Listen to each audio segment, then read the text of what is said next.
After understanding temperature, we need to build up for a very important topic called how to measure temperature. पर major करने के लिए पहले बीच में एक बहुत इंपॉर्टेंट चीज़ समझनी होगी, दैट इज़ थर्मल एक्सपेंशन.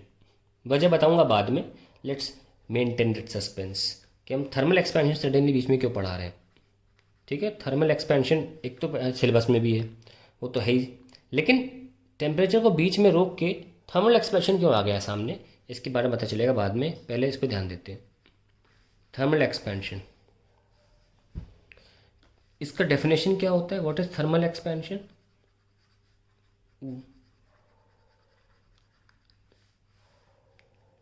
इसका मतलब होता है एक्सपेंशन ऑफ सब्सटेंसेस,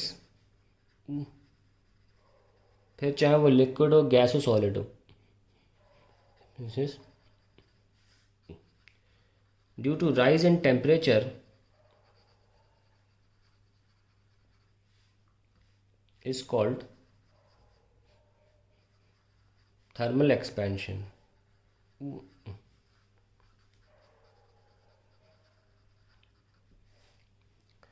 देखिए, जब भी हम हीट किसी सिस्टम को, किसी बॉडी को कहीं भी हीट देते हैं, सपोज कोई बॉडी है, सिस्टम है, सॉलिड, लिक्विड, गैस, कुछ भी हो, अगर हम इसे हीट देंगे तो दो संभावनाएं हो सकती हैं. पहली, सपोज ये सॉलिड है या लिक्विड है, पानी मान लो एग्जाम्पल के तौर पे, अभी के लिए दो संभावना हो सकती हैं. या तो इस सिस्टम का टेम्परेचर राइज होगा, rise in temperature takes place, या तो ये हो सकता है, या फेज चेंज होगा. या तो टेम्परेचर राइज होगा या फेज चेंज होगा. इसकी बात हम नहीं कर रहे हैं, क्योंकि जब फेज चेंज होता है ना तो टेम्परेचर राइज नहीं होता. ठीक है, so we talking about the rise in temperature. और राइज इन टेम्परेचर जब होगा तो क्या होगा, विल टॉक अबाउट दैट. तो अभी हम क्या समझ गए कि हीट देने से सिस्टम में दो चीज़ें हो सकती हैं, तापमान बढ़ सकता है या फेज चेंज हो सकता है. अब तापमान क्यों बढ़ता है, let us see that.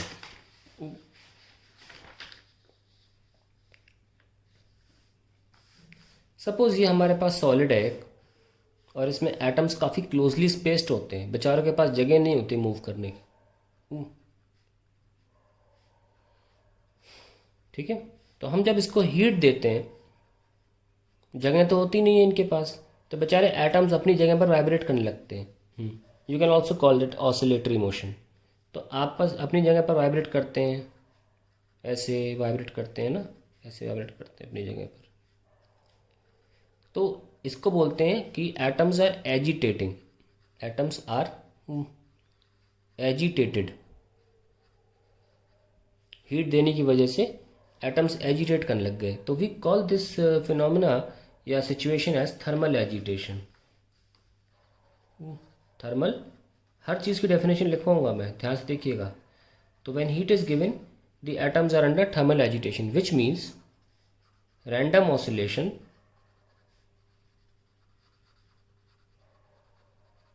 of atoms or of atoms due to the heat given.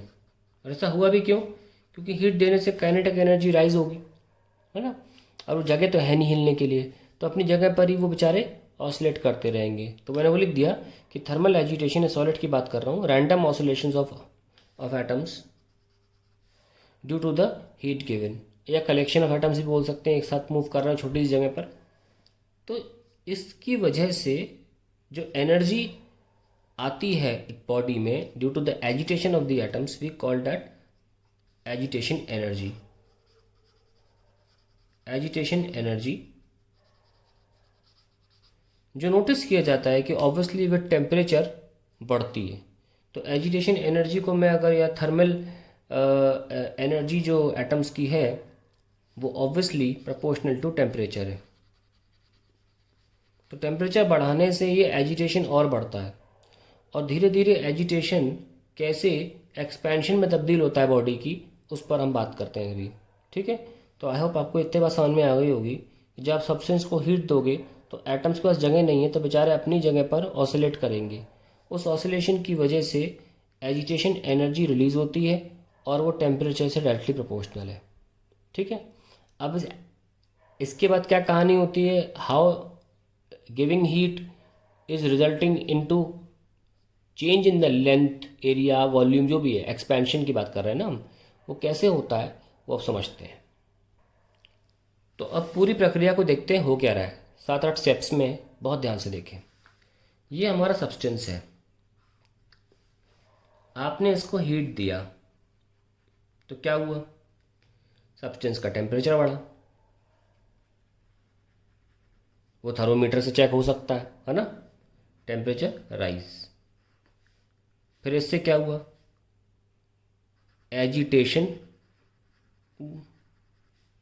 Of atoms,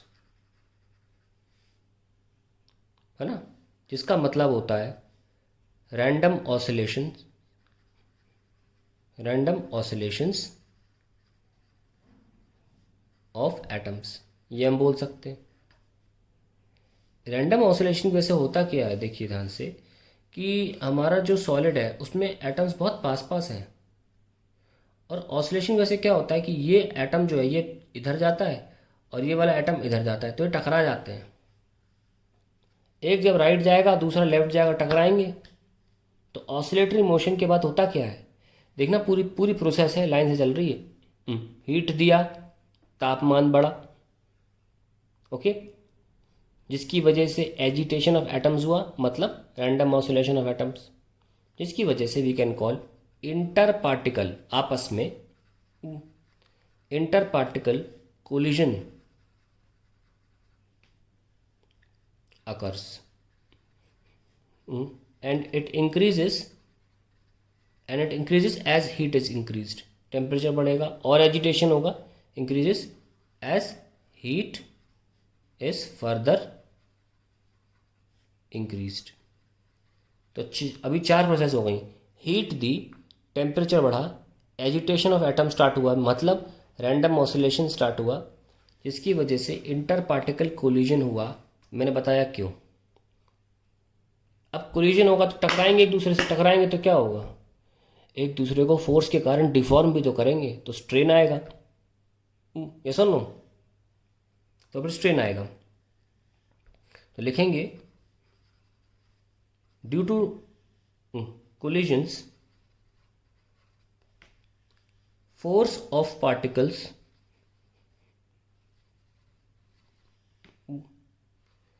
on each other increases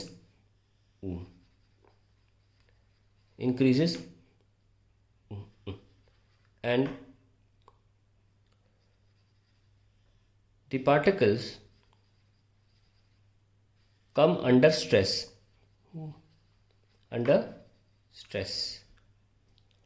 अब जैसे ही इस पार्टिकल, हमने आपको पढ़ाया था कि स्ट्रेन पहले आता है और स्ट्रेस बाद में आता है, तो स्ट्रेन आ गया होगा जिसकी वजह से अब स्ट्रेस डेवलप होने लगा, किसमें, बॉडी में, जो कि जो किसी तरह कोशिश करता है अपने आप को मेंटेन रखने की, अपने साइज को बनाने की।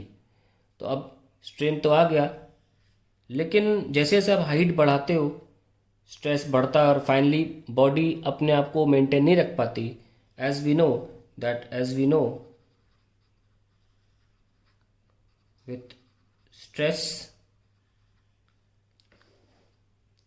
the change in dimension of body takes place, change in dimensions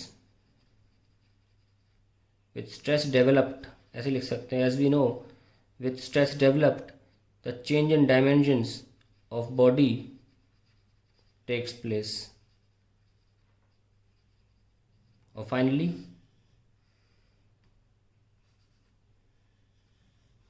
expansion occurs,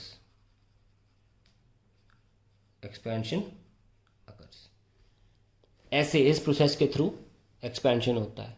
ये सारी प्रोसेसेस मैं फिर से लिख देता हूँ एक पेज पर। स्टेप नंबर 1, हीट दिया, हीट इम्पार्टेड या गिवन।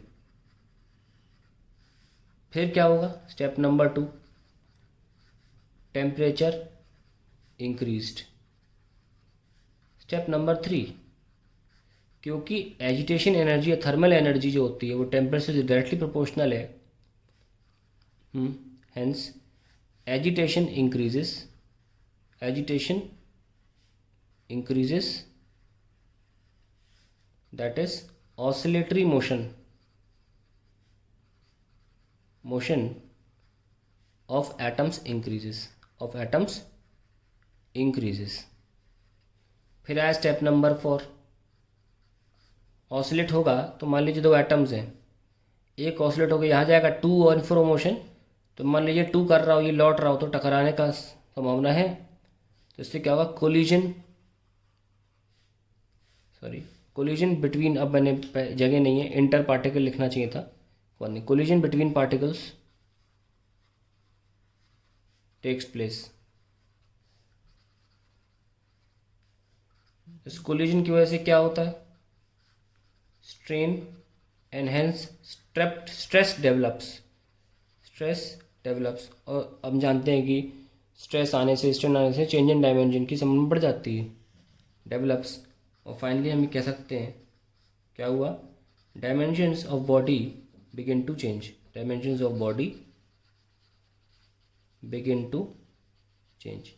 तो ये पूरी प्रक्रिया है कि कैसे कोई बॉडी अपने डायमेंशन को बदलती है। खास तौर से हम एक्सपेंशन देख रहे थे इसलिए हमने हीट दी, हम कंट्रैक्शन नहीं देख रहे हैं, हम एक्सपेंशन दे रहे हैं इसलिए हमने हीट दी थी। तो ये 6 स्टेप प्रोसेस है। Dimension of body begins to change. Dimension कौन कौन से हो सकते हैं, लेंथ फॉर्म में चेंज हो सकती है अगर बॉडी पतली है लंबी है तो, या एरिया वाइज अगर फैली हुई है, वॉल्यूम वाइज, है ना, अगर 3D है तो इस तरीके से ये हम पूरी प्रोसेस देख रहे हैं। अब हम देखेंगे कि एक ग्राफ है जो ऑसिलेटरी मोशन को दिखाएगा पार्टिकल्स के, और उससे भी पता लगेगा कि why solids expand on heating. उस ग्राफ को हम अगले वीडियो में देखते हैं।